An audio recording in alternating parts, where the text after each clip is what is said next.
வணக்கம். ஐயா சு வெங்கடேசன் அவர்கள் எழுதிய வீரயுக நாயகன் வேல்பாரி பகுதி 77.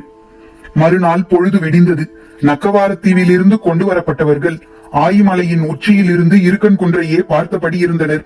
கடந்த சில நாள்களாக குன்றின் மேற்குகையை சுற்றியே தோகை நாய்கள் ஊளையிட்டுக் கொண்டிருந்தன. நேற்று நள்ளிரவுக்கு பிறகு ஊளை சத்தம் சற்றே அதிகமாகியது. ஆனால் அதிகாலை தொடங்கி இப்போது வரை அந்த சத்தம் பிரிந்து காடெங்கும் பரவிக் கொண்டிருக்கிறது. தீவு மனிதர்கள் குழம்பி போயிருந்தனர். செய்தி உதயஞ்சேரலுக்கு சொல்லப்பட்டவுடன் அவனும் அமைச்சன் நாகரையரும் ஆயிமலைக்கு மேலேறி வந்தனர். குழப்பத்தில் நின்றிருந்த தீவு மனிதர்களிடம் என்ன நிலைமை என்று கேட்டான் அமைச்சன். எதிரிகள் தோகை நாய்களை ஏதோ செய்துவிட்டார்கள். அவை அனைத்தும் காடுகளுக்குள் சிதறி ஓடிக்கொண்டிருக்கின்றன. அவற்றை விட கொடிய வேட்டை விலங்கு ஒன்றை ஏவி விட்டுள்ளனர். அதனால் தான் அவை இப்படி சிதறி ஓடுகின்றன. இனி அவற்றால் பலன் கிடைக்கும் என நாம் எதிர்பார்க்க முடியாது. பதில் கேட்டு உதயஞ்சேரல் உறைந்து நின்றான். அப்படி என்றால் எதிரிகள் குகைகளுக்குள் இருக்கும் குதிரைகளை வெளியில் கொண்டு வந்து விடுவார்களா? முழு வேகத்தோடு அவர்களின் தாக்குதல் தொடங்கி விடுமா? தீவு மனிதர்கள் மறுமொழியின்றி நின்றனர். எகல்மாடன் பரம்புக்குள் நுழைந்து 5 நாள்கள் ஆகிவிட்டன. நமது திட்டப்படி வலதுபுற கணவாயின் வழியாக துடும்பனின் தலைமையிலான படை வந்து சேரும் என்ற நம்பிக்கையில் போய்க் கொண்டிருக்கிறான். நாகரையரின் வார்த்தை காதில் விழுந்து கொண்டிருந்தது. ஆனால் அதை கவனிக்கும் நிலையில் உதயஞ்சேரல் இல்லை. பரம்பின் உட்காடுகளுக்குள் தனித்து விடப்பட்ட எகல்மாடனின் படை என்னவாக போகிறது என்பது அவனது மனக்கண்ணில் தெரிந்து கொண்டிருந்தது. 2ஆம் நாள் மாலை நேரம் நெருங்கிய பொழுது குளம் நோக்கி நகர்ந்து கொண்டிருந்தது சோழனின் யானைப்படை. அதன் தளபதி அரிஞ்சயன் அளவற்ற மகிழ்வில் இருந்தான். வட்டாற்றில் திரும்பியதில் இருந்து யானைகளுக்கு போதுமான நீர் கிடைக்கவில்லை. நிலைமையை எப்படி சமாளிக்க போகிறோம் என தெரியாமல் திணறிக் கொண்டிருந்த போதுதான் குளம் இருப்பது பற்றிய செய்தி வந்தது. அதன் பிறகு நெடுங்காடர்கள் தளபதி சிவியன் நேரில் போய் பார்த்தான். குளத்து நீரில் நஞ்சேதும் இல்லை என்று உறுதிப்படுத்திய பிறகுதான் அதை நோக்கி யானைகளை செலுத்த அரிஞ்சயன் அனுமதி அளித்தான். இந்த படையெடுப்பே யானைப்படையை மையப்படுத்தியதுதான். அடர்காடுகளில் காட்டு மனிதர்களை எதிர்கொள்ள யானைப்படையை மையப்படுத்திய போர் உத்திதான் வெற்றியை தேடித்தரும். அதுவும் அரிஞ்சயன் போன்ற அனுபவமேறியவர்களின் கீழ் இயங்கும் யானைப்படை வெற்றியை எளிதில் ஈட்டும். சோழர்களின் படைத்தொகுப்பில் இருந்த மொத்த யானைகளில் சரிபாதிக்கும் குறைவான யானைகளைத்தான் இந்த படையெடுப்புக்கு தேர்வு செய்தான் அரிஞ்சயன். சிறந்ததொரு போர் யானை தந்தங்களை கொண்டு 14 முறைகளில் தாக்கும் பயிற்சியை பெற்றிருக்கும். முகத்துக்கு நேராக தந்தத்தை குத்தி செருகுவது, குறுக்காக கொடுத்து குத்தி தூக்குவது, இரு பக்கங்களிலும் இரு தந்தங்களால் குத்துவது, எதிர் யானையின் தந்த வட்ட உதடு நோக்கி குத்துவது, பக்கவாட்டில் சாய்த்து குத்துவது, பக்கங்களில் நேராக குத்துவது, கண்ணிமைக்கும் நேரத்தில் துதிக்கையின் நடுவில் குத்தி தூக்குவது, எதிர் யானையின் தலையை குறுக்கே பிடித்து ஒரு தந்தத்தால் குத்துவது, கோபத்தோடு எதிர் யானையின் திட்டானியில் அடித்தெடுத்து தந்தத்தை செருகுவது, உடலை பின் சுற்றி பின் பாய்ந்து குத்துவது ஆகியன உள்ளிட்ட 14 வகையான தந்த தாக்குதலில் தேர்ந்த யானைகளை மட்டுமே இந்த படையெடுப்பில் பங்கேற்க செய்தான் அரிஞ்சயன். அவ்வளவு சிறந்த போர் பயிற்சியுடைய யானைகளை கொடும் வெக்கையில் போதிய நீரின்றி தொடர்ந்து நடக்க வைத்துக் கொண்டிருக்கிறோமே என்று கவலை கொண்டிருந்தவன் குளம் கண்டு கவலை நீங்கினான். முதலில் 5 வகைமையர்களின் தலைமையிலுள்ள 50 யானைகளை நீர் அருந்த அனுப்பினான். நீர் உறிஞ்சும் ஓசையிலே அவற்றின் தாகத்தை அறிய முடிந்தது. அதே போன்று 5 வகைமையரின் தலைமையில் குளம் நோக்கி 50 யானைகளாக அனுப்பினான் அரிஞ்சயன். பொழுது மங்கி இருள் கூடும் வரை யானைகள் அணிவகுத்து போய் நீர் அருந்தி திரும்பிக் கொண்டிருந்தன.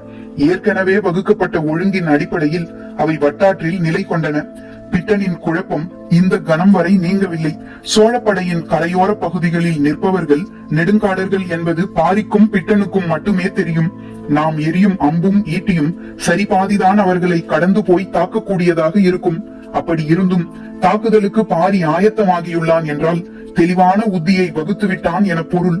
அந்த உத்தி குலத்தோடு தொடர்புடையதாக இருக்கிறது. என்ன அது என்று விடை தெரியாத கேள்வியோடு உத்தரவுக்காக காத்து நின்றான் பிட்டன்.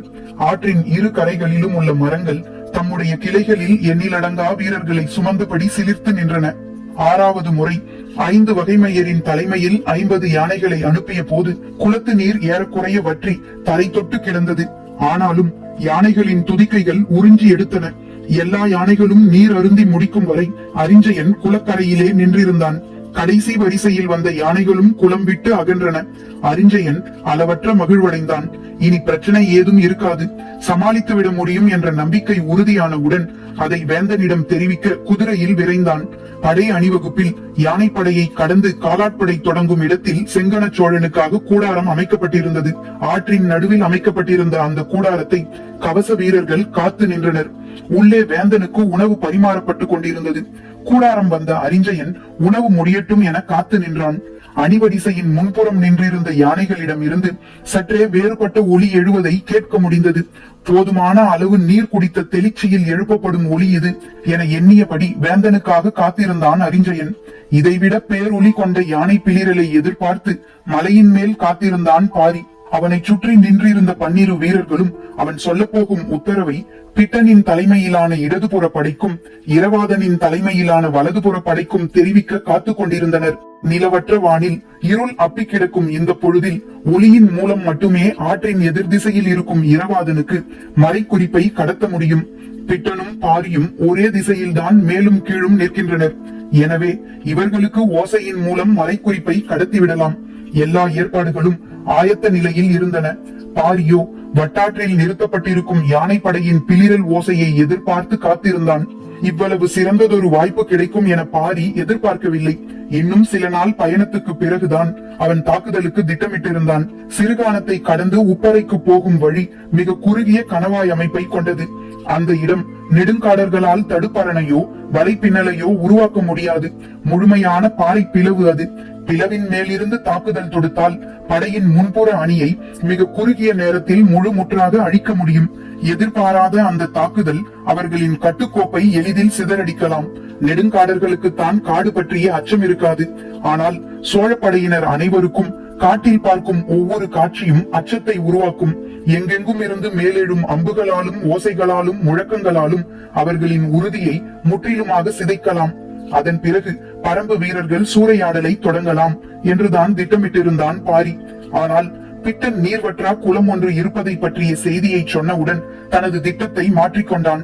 நீர்ப்பசை இருக்கும் பாறை பிளவுகளிலும் மரச்செதில்களிலும் சங்கு அட்டைகள் இருக்கும். மற்ற அட்டை பூச்சிகளுக்கு குருதியை உறிஞ்சும் வாய்ப்பகுதி ஒன்றுதான் உண்டு. ஆனால் சங்கு அட்டை பூச்சியானது விரிசங்கு வடிவிலானது. அதன் எல்லா முனைகளிலும் குருதி உறிஞ்சும் வாய்கள் உண்டு. மிக அரிதான உயிரினமான இது மறையாற்றின் பகுதிகளில் உள்ள மறை இடுக்குகளிலும் பாறை இடுக்குகளிலும் அதிகம் இருக்கும். அதனாலேயே மக்கள் அந்த காட்டுக்குள் போக மாட்டார்கள். ஆனால் இப்போது சங்கு அட்டைகள் தான் மிக அதிகமாக தேவைப்பட்டன. குளம் பற்றிய செய்தியை அறிந்தவுடன் மறையாற்றின் பகுதியில் இருக்கும் சங்கு அட்டையை சேகரிக்க கட்டையர்களுக்கு கமுக்கமாக உத்தரவிட்டான் பாரி. 6 ஊர் கட்டையர்களும் மறையாற்றின் அடர் காட்டுக்குள் இறங்கினர். எண்ணற்ற சுரை கொடுக்கையில் சங்கு அட்டையை நாள் முழுவதும் சேகரித்தனர். மருத்துவர்கள் தந்த செவ்வெண்ணெயை கைகளில் தேய்த்து கொண்டுதான் அவற்றை பிடித்தனர். அப்படியும் பிடித்தவர்களின் கைகள் எங்கும் குருதி கொட்டியபடியே இருந்தது. அன்று இரவே குடுவையில் இருந்த சங்கு அட்டைகள் முழுவதையும் அந்த குளத்துக்கு போய் சேர்த்தனர். குளம் முழுக்க எல்லா பகுதிகளிலும் பரவுமாறு சங்கு அட்டைகளை கொட்டிவிட்டு சுரை குடுக்கையை எடுத்து வந்து விட்டனர். சங்கு அட்டைகள் நீரின் அடிவார பாறைகளிலும் மண்ணோடும் நீர் மீது மிதக்கும் செத்தைகளிலும் அப்பி கிடந்தன. சோழர்களின் தூசிப்படை மருத்துவர்களும் குறுங்காடர்களும் குளத்து நீரில் நஞ்சு கலக்கப்பட்டுள்ளதா என சோதித்து பார்த்துவிட்டு நஞ்சு ஏதும் கலக்கவில்லை, யானைகள் நீர் அருந்தலாம் என்று கூறினர். அதைத் தொடர்ந்து யானைகள் குளத்தடிக்கு வந்து நீர் துதிக்கையால் நீரை உறிஞ்சின. நீரின் மேற்புறமும் அடிவாரத்திலும் இருந்த சங்கு அட்டைகள் உறிஞ்சப்படும் நீரினூடே துதிக்கைக்குள் போய்விட்டன. முதலில் வந்து நீர் குடித்த யானைகளின் துதிக்கைக்குள் ஓரிரு அட்டைகள் உள்ளே போயின. அடுத்தடுத்து யானைகள் வந்து நீரை உறிஞ்சியதும் அடிவாரத்தில் ஒட்டி கிடந்த அட்டைகள் கணக்கில்லாத எண்ணிக்கையில் துதிக்கைகளுக்குள் போயின. உள்ளே போய் துதிக்கையின் சதைக்குள் ஒட்டிய சங்கு அட்டைகள் குருதியை உறிஞ்ச தொடங்கிய போதுதான் விளைவு வெளிப்பட தொடங்கியது. கூடாரத்துக்குள் உணவு உண்டு முடித்த செங்கன சோழனிடம் யானைகள் அனைத்தும் நன்றாக நீர் அருந்திவிட்டன, இனி நமக்கு கவலை வேண்டாம் என்று அரிஞ்சயன் சொல்லிக் கொண்டிருந்த போது யானைகளின் பிளிரல் தொடங்கியது. ஒன்று மாற்றி ஒன்றாக இருளின் திசைக்குள் இருந்து பிளிரல் ஓசை மேலேறி வந்தது. அரிஞ்சயன் கூடாரத்துக்குள் இருந்து வேகமாக வெளியில் வந்தான். ஒவ்வொரு சங்கு அட்டைக்கும் 6 முனைகளில் 6 வாய்ப்பகுதிகள் உண்டு. 6ம் ஒரு சேர குருதியை உறிஞ்சும் போது அந்த இடத்தில் சதையே பீத்து கொண்டு வருவது போல இருந்தது. அதுவும் துதிக்கைக்குள் இந்த குடைச்சல் தொடங்கியதும் யானைகள் தலையை மறுத்து மறுத்து ஆட்டி துதிக்கையை இங்கும் அங்குமாக வீசி சுழற்றின. சிறு சிறு சலசலப்புகள் யானை படைக்குள் உருவாக தொடங்கிய போது பாகன்கள் எல்லோரும் யானைகளை அமைதிப்படுத்தி நின்ற நிலையில் இருந்து உட்காரும் நிலைக்கு அமர்த்தி வைக்க முயன்றனர். அப்போதுதான் இடது மூலையில் இருந்த யானை ஒன்று பெரும் பிளிரலோடு துதிக்கையை தூக்கி இரு பக்கங்களும் அடித்தது. பக்கத்தில் இருந்த யானைகள் மிரண்டு விலகின. உடனே அதன் பாகன் அதன் அருகே சென்று அதை அடக்க முற்பட்ட போது சற்றும் எதிர்பாராமல் சுழற்றி வீசப்பட்டான். யானைகளுக்கு என்ன நடக்கிறது என்ற கவனம் சில கணம்தான் இருந்தது. அதற்குள் பிளிரலின் ஓசை அங்கும் இங்குமாக பல இடங்களில் இருந்து மேலெழுந்தது. யாருக்கும் எதுவும் புரியவில்லை.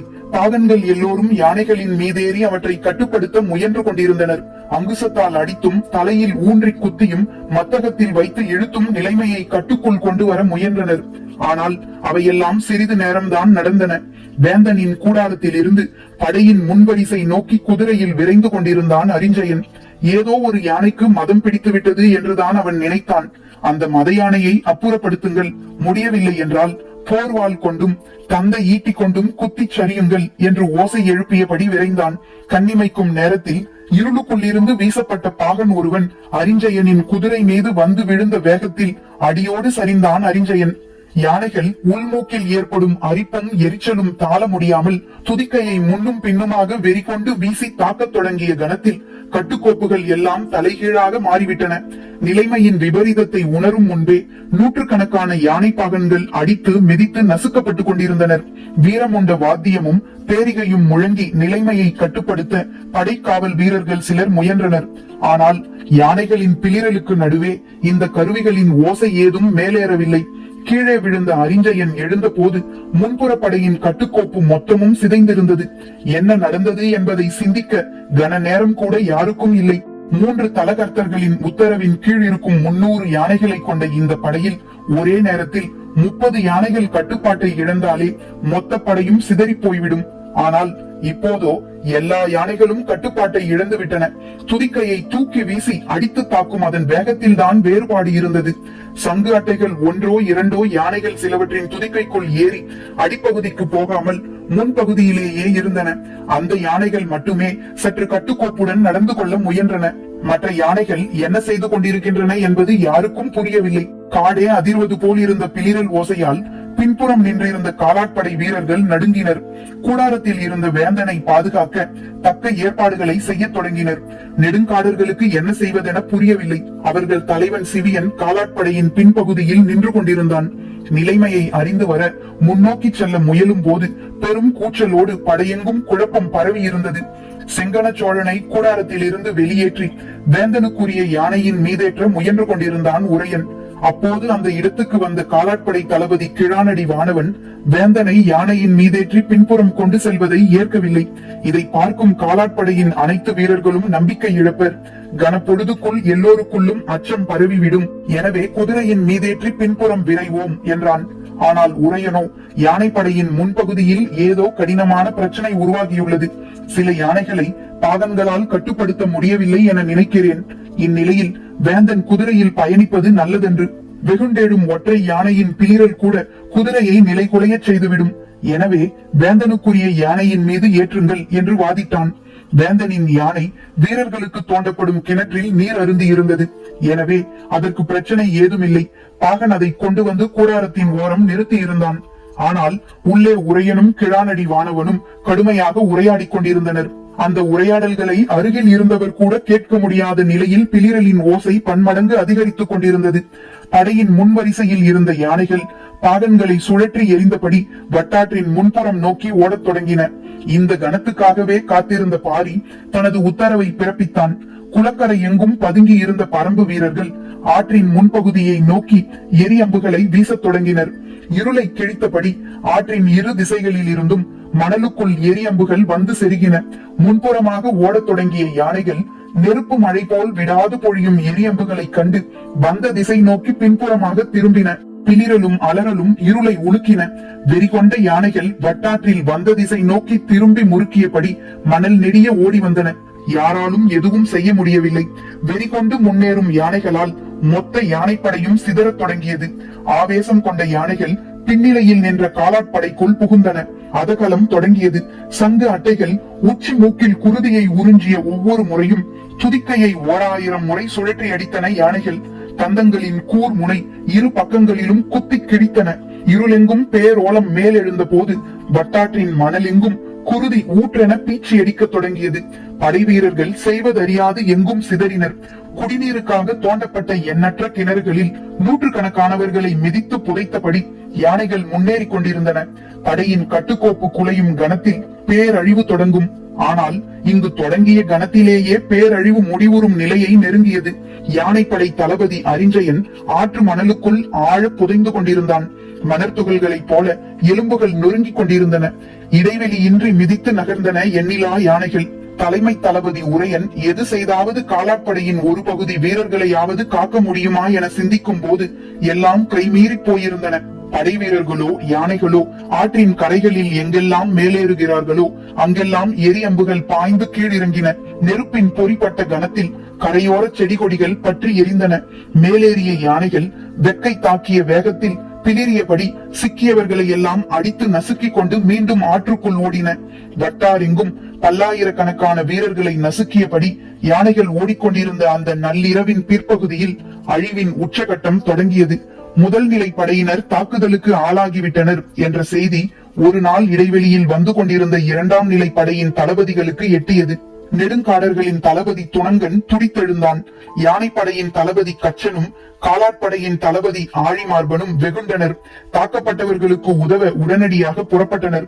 இரவோடு இரவாக யானைகளை எவ்வளவு வேகமாக விரட்ட முடியுமோ அவ்வளவு வேகமாக விரட்டி சென்றனர். அவர்களை தொடர்ந்து காலாட்படையினரும் விரைந்து வந்தனர். பற்றிய நெருப்பு காட்டுக்குள் பரவாமல் தகுந்த முன்னெச்சரிக்கையோடு பரம்பு வீரர்கள் செயல்பட்டுக் கொண்டிருந்தனர். அவர்கள் ஒற்றை அம்பை கூட சோழப்படையின் வீரர்களை நோக்கி எய்யவில்லை. பிளிரியபடி மேலேறும் யானைப்படையை ஆற்றை நோக்கி கீழிறக்கும் வேலையை மட்டுமே அவர்கள் செய்தனர். எந்த ஆற்றை பாடி நகருக்கான வழியாக செங்கன சோழன் தீர்மானித்து முன்னகர்ந்தானோ அதே ஆற்றை மரணத்தின் பெரும் பாதையாக மாற்றினான் பாரி.